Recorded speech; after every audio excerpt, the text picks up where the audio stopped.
Hello friends, welcome to my YouTube channel IAS gateways. इस वीडियो में आरसीसी के आईएएस 456 के कोडल प्रोविजंस को डिटेल में कंसेप्ट के साथ डिस्कस करूंगा। ये सीरीज का पार्ट 64 वीडियो है।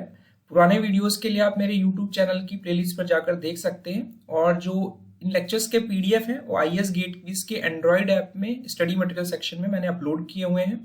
सो वहां पर ये फ्रीली एक्सेसिबल है। इस वीडियो में बेसिकली हम कवर करेंगे जो हमारे फ्लैट स्लैब्स के लिए डिफरेंट डिजाइन मेथड्स हमारे लेट डाउन है, उनकी बेसिक रिक्वायरमेंट्स क्या है। डिटेल में हम लोग सब्सिक्वेंटली जब one by one method discuss करेंगे तब बात करेंगे, और जो डिजाइन प्रोसीजर्स से रिलेटेड कुछ गाइडलाइंस हैं कोड ने जो असेस की हैं वो हम लोग डिटेल में डिस्कस करेंगे। So let's start. The first clause is related to determination of bending moment in the flat slabs। ठीक है, तो सबसे पहले थोड़ा सा बैकग्राउंड पे अगर बात करें हम 1964 का जो वर्जन था कोड का, उसमें हमारे पास दो मेथड्स थे डिजाइन के। पहला मेथड था हमारा that was known as empirical method, और दूसरा मेथड था हमारा कॉन्टिन्यूअस फ्रेम एनालिसिस। ठीक है, ये दो मेथड्स हमारे एग्जिस्ट किया करते थे फ्लैट स्लैब की डिजाइन के लिए। ठीक है, तो इन मेथड्स का पर्पस बेसिकली था कि जो हमारा स्लैब का पैनल है, फ्लैट स्लैब में जो पैनल्स हमने डेफिनेशन प्रीवियस वीडियोस में डिस्कस की थी, तो उसमें हम बेंडिंग मोमेंट को कैसे निकालते हैं बेसिकली, बिकॉज जब बेंडिंग मोमेंट आप निकाल लोगे तभी आप आगे फर्दर डिजाइन प्रोसीजर में अंदर जाओगे। तो डिजाइन बेंडिंग मोमेंट निकालने के लिए ये मेथड्स यूज होते थे। उसके बाद जो अभी एग्जिस्टिंग प्रोविजंस है उसमें ये जो एम्पेरिकल मेथड है उसको जो नाम दिया हुआ है that is basically DDM, direct design method. Direct design method basically empirical method है because it is using empirical equations. ठीक है, और ये जो इक्वेशंस हैं that are based on various experiments और रिजल्ट्स परफॉर्म किए गए, उसके बेसिस पे कुछ हमने अपने डिजाइन को ईज करने के लिए कुछ एम्पेरिकल इक्वेशन लेट डाउन की, जो हम डायरेक्ट डिजाइन मेथड में यूज करते हैं। कॉन्टिन्यूअस फ्रेम मेथड में हम लोग फ्रेम एनालिसिस करते हैं basically, and this method is called equivalent frame method at present guidelines of IAS 456। तो हम लोग वन बाय वन मेथड, क्या हमारे रिलेवेंट लिमिटेशंस हैं, क्या अजम्पशंस हैं, कौन सा मेथड कब यूज करना है, ये सब्सिक्वेंटली जब हम लोग एक एक मेथड को डिटेल में डिस्कस करेंगे तब बात कर लेंगे। तो बेसिकली ये मेथड्स हो गए हमारे डिजाइन बेंडिंग मोमेंट्स कैलकुलेट करने के लिए स्लैब पैनल्स में। ठीक है, bending moment in slab panels. ठीक है, इंपॉर्टेंट चीज आपको ध्यान रखनी की जो डायरेक्ट डिजाइन मेथड है और ये इक्विवेलेंट फ्रेम मेथड है, these are applicable for two way slabs only, two way flat slabs. One way slabs के लिए ये डिजाइन मेथड्स हमारे एप्लीकेबल नहीं है। जो डायरेक्ट डिजाइन मेथड है this is applicable for only gravity loading. Gravity loading means जो हमारे ग्रेविटी के डायरेक्शन में या उसके अपोजिट डायरेक्शन में एक्ट कर रहे हैं, इसमें हम लेटरल लोडिंग यानी स्वे लोड्स वगैरह नहीं कंसीडर करते इसमें। ठीक है, ये इंपॉर्टेंट चीज है, lateral loading is not considered in direct design method. ठीक है, तो अकॉर्डिंगली जब हम लोग डिटेल में डिस्कस करेंगे तो will go through one by one. दूसरी इंपॉर्टेंट चीज जो अभी लेटेस्ट वर्जन है कोड का, उसमें चेंज क्या किया कि जो ये हमारे डिजाइन प्रोसीजर्स और डिजाइन लिमिटेशंस दी हैं, डिजाइन रिक्वायरमेंट्स दी हैं, इसको डीआर लिख लेते हैं, design requirements are given for rectangular columns। Rectangular columns, अगर किसी और शेप का अगर कॉलम है तो आप उसको इक्विवेलेंट रेक्टेंगुलर या स्क्वायर शेप में कन्वर्ट करके लाएंगे, तब ये स्पेसिफिकेशंस एप्लीकेबल होंगे। तो this method is more widely used for calculation of design bending moments for the slab panels. ठीक है, तो बेसिकली टर्मिनोलॉजी चेंज की, बट थोड़ा सा स्पेसिफिकली हमारा रेक्टेंगुलर कॉलम्स के डिजाइन रिक्वायरमेंट्स हमने लेट डाउन किए इस कोड में। फिर हमारा नेक्स्ट जो प्रोविजन है that is basically related to design of marginal beams. ठीक है, तो मार्जिनल बीम्स या वॉल्स। ठीक है, पैनल्स का मतलब बेसिकली यहां पे आपका स्लैब का जो पैनल है, बेसिकली जो हमने बात की थी कि जो हमारे सेंटर लाइंस है कॉलम की, ये हमारा जो पैनल है, इसके लिए जब डिजाइन बेंडिंग मोमेंट कैलकुलेट करोगे आप, ठीक है, तो अगर हमारे उस पर्टिकुलर स्लैब में मार्जिनल बीम्स एग्जिस्ट कर रही हैं, ठीक है, तो हमारा जो बेंडिंग मोमेंट का कैलकुलेशन है वो कैसे गवर्न होगा उस पर हम लोग डिस्कस कर लेते हैं। सबसे पहले ये देख लेते हैं कि जो मार्जिनल बीम्स हैं फिजिकली कैसी दिखती हैं। ये आपका कोई फ्लैट स्लैब है जो कि कॉलम्स पर डायरेक्टली सपोर्टेड है। These are the columns,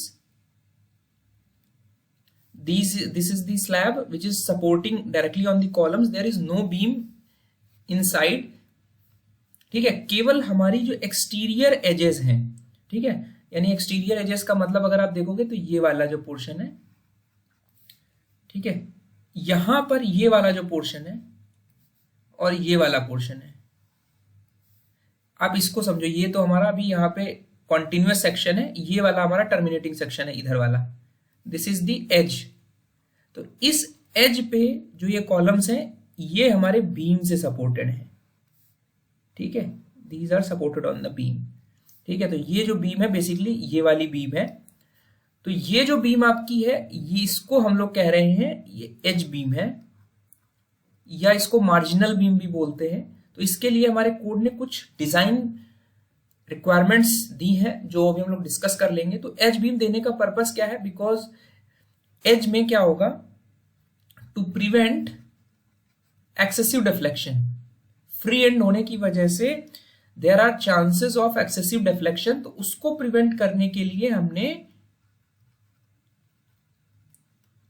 edges को बीम से सपोर्ट किया है, विच आर बेसिकली मोनोलिथिक। ठीक है, to prevent the excessive deflection at free end of the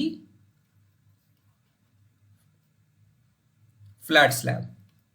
ठीक है, तो बेसिकली ये एक तरीके से स्टिफनिंग बीम है। ठीक है, जो हमारे एजेस को स्टिफन कर रही है, जिसकी वजह से हमारे जो डिफ्लेक्शंस हैं वो हमारे लिमिट हो जा रहे हैं। ठीक है, अगर इसका क्रॉस सेक्शनल डायग्राम देखेंगे तो ये हमारा सपोज एज वाला पोर्शन था, तो हमारा क्रॉस सेक्शन कुछ इस तरह बन के आता है, ये स्लैब के साथ मोनोलिथिक है। तो ये जो आपकी बीम है this is the marginal beam या एज बीम भी बोलते हैं इसको। और इस एज बीम की डिजाइन हम आप देख पा रहे हैं, it is designed as a L beam. ठीक है, ये एल बीम्स की तरह डिजाइन होती हैं और जनरली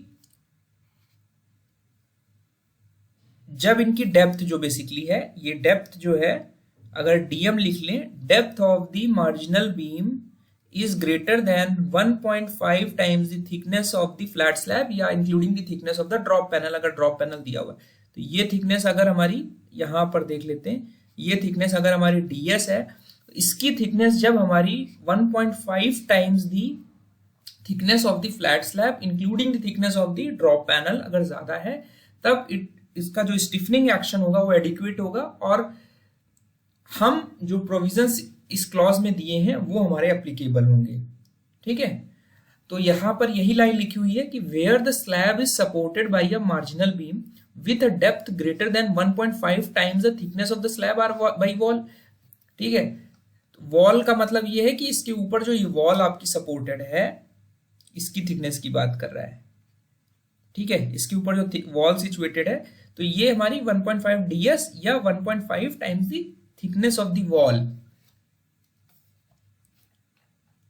ठीक है, तो उससे अगर ज्यादा है तो हमारे पास जो उसकी डिजाइन की रिक्वायरमेंट्स हैं उसके लिए आपको क्या करना होगा, जो लोड कंसीडर करना है, किस लोड के लिए आपको उस बीम को डिजाइन करना है, इसकी बात आती है। तो यहां पर अगर आप प्लान में देख रहे हैं कंप्लीट फ्लैट स्लैब में, तो ये वाली जो आपको बॉर्डर दिख रहा है ये हमारी बेसिकली एक्सटीरियर या एज वाली जो आपको बीम दिख रही है, this is called the marginal beam. अगर क्रॉस सेक्शन देखेंगे तो ये वाला पोर्शन जो है एल बीम का, ये मार्जिनल बीम है। तो ये सारी हमारी मार्जिनल बीम है। तो चारों साइड से ये हमारी एजेस पे सपोर्टेड है। जब इसका आप डिजाइन करेंगे तो डिजाइन रिक्वायरमेंट ये कहता है कि जो लोड इस पर लेना है, तो एक तो लोड उसके ऊपर से अभी मैंने आपको बताया वॉल पे आ रहा है, वॉल का लोड आ रहा है। तो एक हो गया कि जो लोड्स आपको कंसीडर करने हैं वो डायरेक्ट लोड्स कंसीडर करने हैं जो उस बीम के ऊपर डायरेक्टली आ रहे हैं, plus UDL uniformly distributed load लेना है इक्वल टू 1/4 यानी 1/4 of total load on the slab. Total load on the slab, ठीक है। तो जो पूरे स्लैब में हमारा टोटल लोड है उसका 1/4 किया आपने, उसके करस्पॉन्डिंग जो यूडीएल आएगा उसको आपने डायरेक्ट लोड के साथ ऐड कर दिया। तो ये हमारा लोड्स आपको इन बीम्स के डिजाइन के लिए लेना है, ठीक है। तो बेसिकली जो हमारा ये वाली यूडीएल आएगी यहां पर, वो डायरेक्ट लोड प्लस एक यूडीएल होगी जो कि हमारी 1/4 of total load on the slab को करस्पॉन्ड करेगी। तो ये लोड आ गया हमारा। और जो बेंडिंग मोमेंट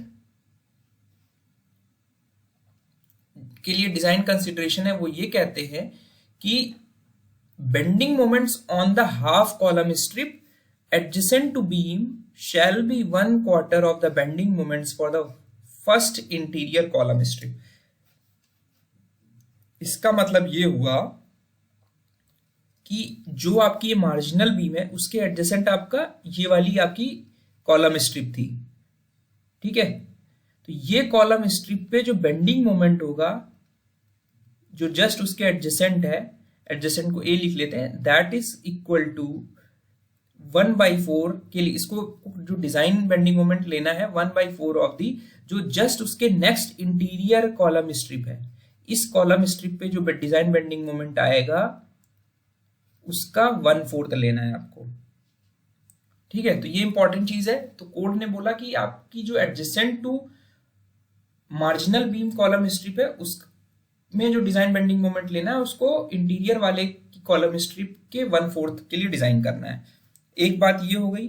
दूसरी एक रिक्वायरमेंट ये देखी गई है कि अगर आपकी जो थिकनेस है, मतलब विड्थ, आप इस तरह समझो कि विड्थ जो है बेसिकली ये वाली विड्थ, ये विड्थ अगर आपकी ग्रेटर देन 300 mm है तो हम क्या करते हैं, जो शियरिंग स्ट्रेसेस हैं, shearing stresses due to torsion, वो हम नेग्लेक्ट कर देते हैं, ठीक है। तो ये ध्यान रखना है। अदरवाइज आपको फिर उसमें टॉर्जनल शियर स्ट्रेसेस जो आपकी बीम्स में आ रही हैं वो आपको कंसीडर करनी पड़ेंगी। तो ये एक डिजाइन रिक्वायरमेंट हो गई।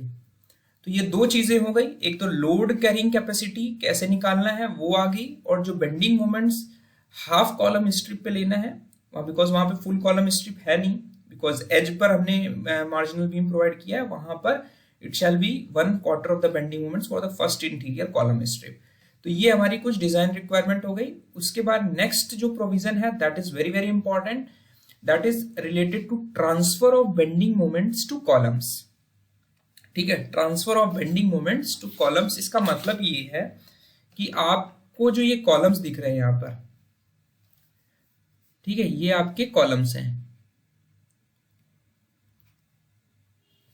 आप ये वाला ऊपर वाला देख लेते हैं कि यहां पर जो फ्लैट स्लैब है, यहां पे जो स्लैब है that is directly supported on this column. तो ये वाला अगर कॉलम लें तो ये कॉलम का टॉप इसके ऊपर वाले फ्लोर का है, ये नीचे वाले का फ्लोर का है, ठीक है।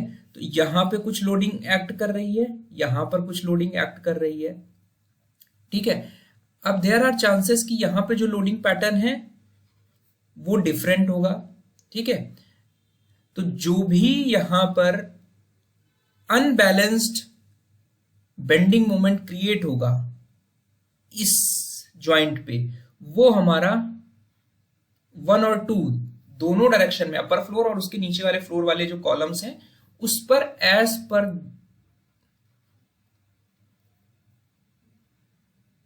एज पर दी जो स्टिफनेस है, रिलेटिव स्टिफनेस ऑफ कॉलम्स हैं, एज पर रिलेटिव स्टिफनेस। आपने स्ट्रक्चरल एनालिसिस में पढ़ रखा है कि जो भी ज्वाइंट होगा बेसिकली यहां पर, उस पर जो भी अनबैलेंस बेंडिंग मोमेंट आ रहा है वो दोनों साइड ऊपर और नीचे कॉलम में डिस्ट्रीब्यूट होगा as per the relative stiffnesses of the column.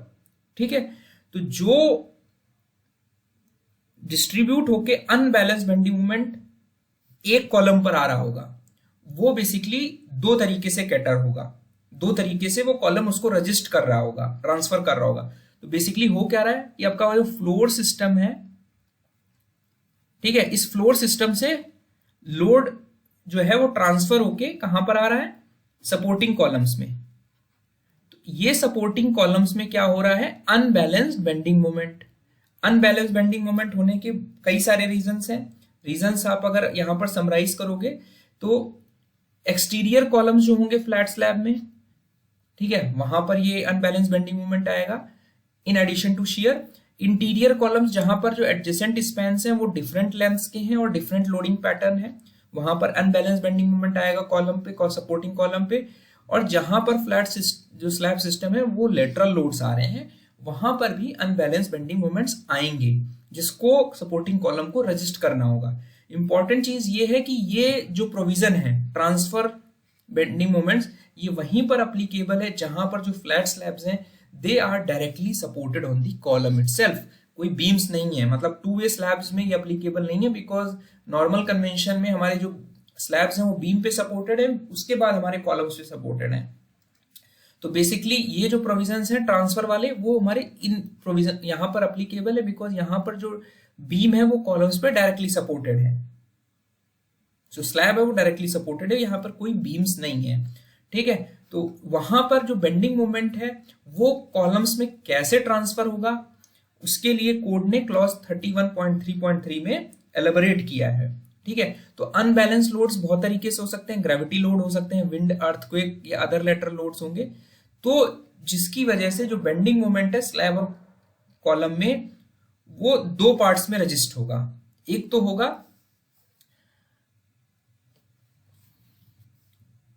Unbalance, यहां पर अगर लिख लें अनबैलेंस्ड बेंडिंग मोमेंट, इसको ऐसे देख लेते हैं। यहां पर नेक्स्ट वाला जो फिगर है ना उस पे चलते हैं। ये मैंने जो आपको एक्सप्लेन करने की कोशिश की, तो आपकी इधर इस डायरेक्शन की जो बीम थी, बीम 1 हो गई, इधर की बीम 2 हो गई।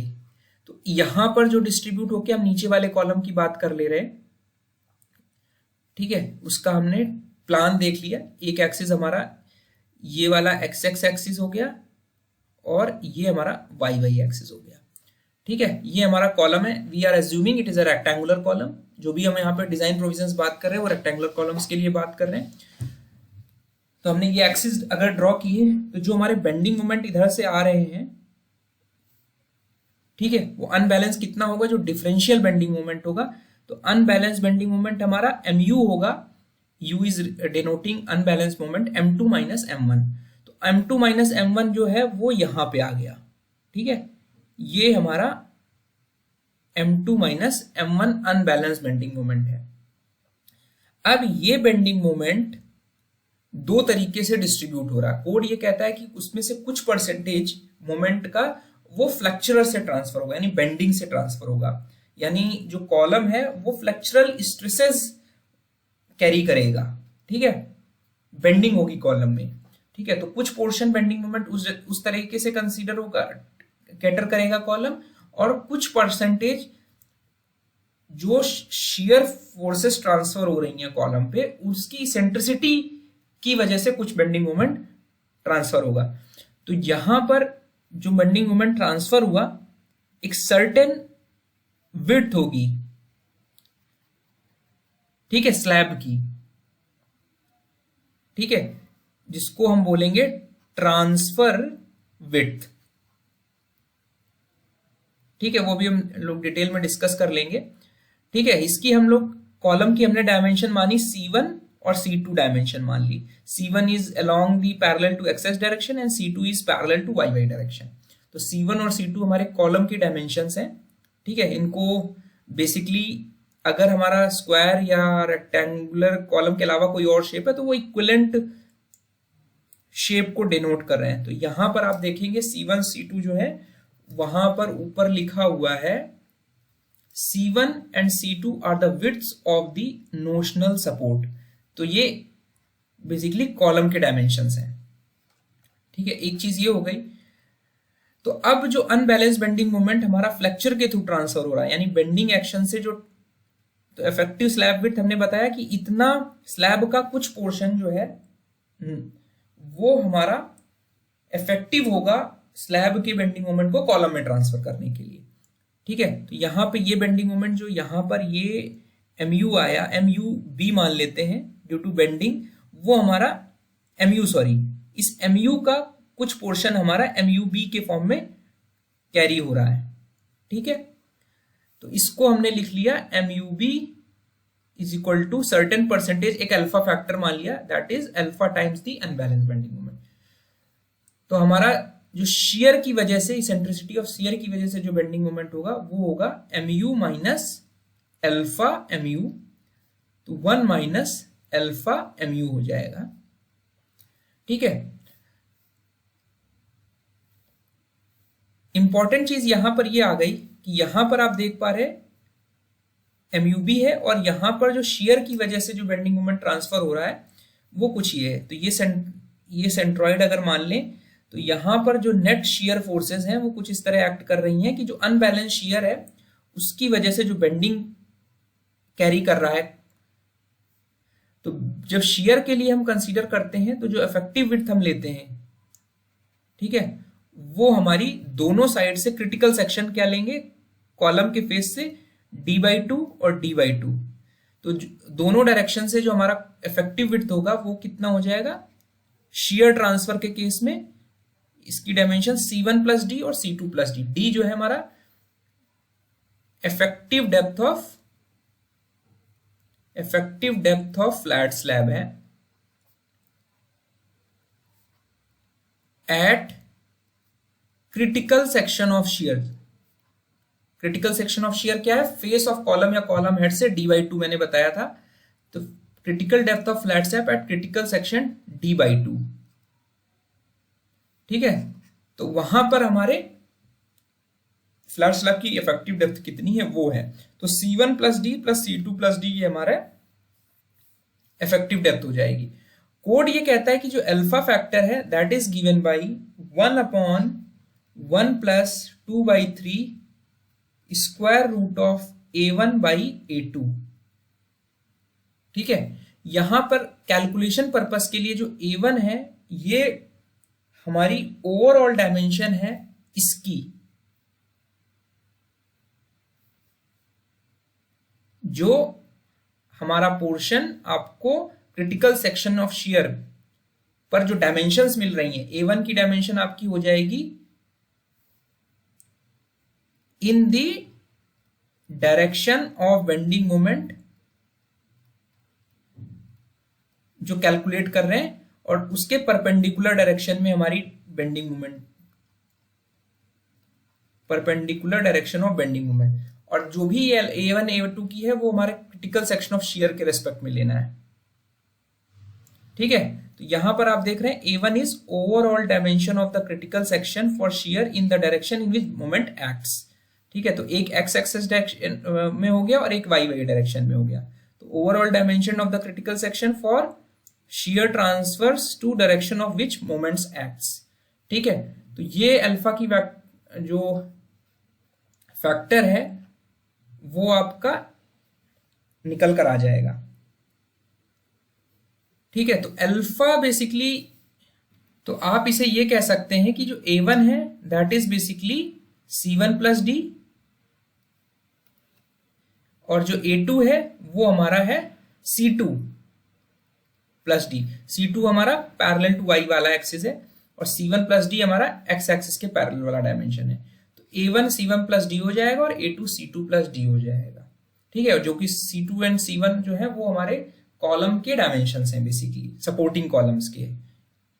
ठीक है, रेक्टेंगुलर कॉलम के। ठीक है, लेकिन कोड ये भी कहता है कि जो ट्रांसफर विड्थ है जहां पर आप जो भी बेंडिंग मोमेंट आ रहा है उसको डिस्ट्रीब्यूट करोगे, जो बेंडिंग मोमेंट बेसिकली कॉलम में ट्रांसफर हो रहा है स्लैब से, तो वो डायमेंशन क्या कहता है कोड, जो आपकी ये बेसिकली जो हमने ऊपर प्लान में लिया था, that this was C2 and this is C1।